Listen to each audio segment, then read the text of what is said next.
Back then, it's not like today. Back then, I went over as a replacement. We didn't leave as a unit. When I got to Vietnam, I was immediately become the squad leader to a squad I'd never met before. In 12 hours after I met the squad, I was on my very first patrol with 8 men that I had no idea who they were.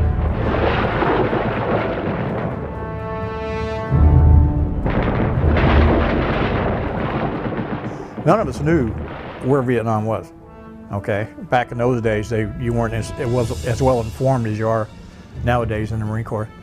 And we were ordered to go, and we went.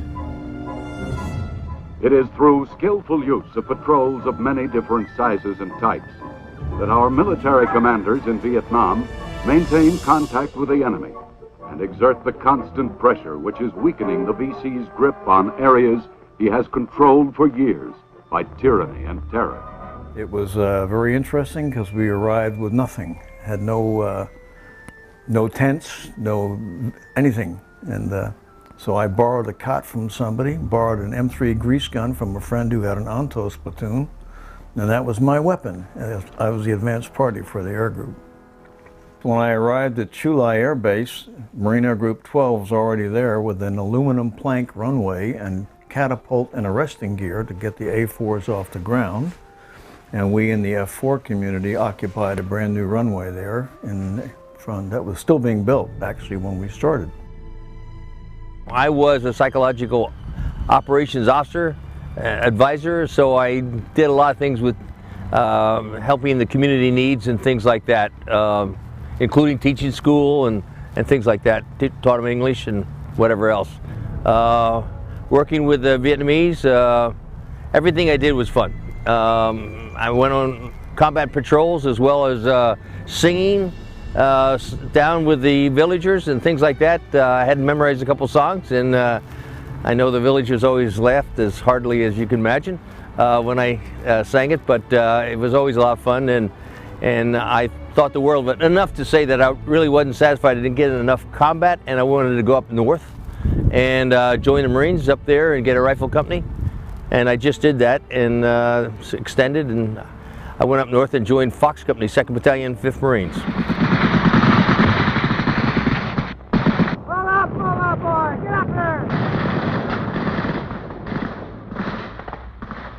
The hardest part was losing good friends who I was flying with, both in the squadron and the air group, because we were doing very close air support for Marines, Army, and ARVN, and most of our ordnance was delivered from 200 feet above the ground. We were motivated all the time, but the thing that motivated us really is our infantry brothers on the ground. They depended on us, and we delivered. We delivered for them. Hardest part for me was losing the men that we lost. First on Harvest Moon, that second major operation I talked about, they landed us in the middle of a rice paddy, a huge rice paddy, and we were surrounded on 3 sides by North Vietnamese regulars, which they had 12.7 millimeter machine guns in caves, and they tore us up when we landed, and we lost probably half the platoon at that time, killed and wounded.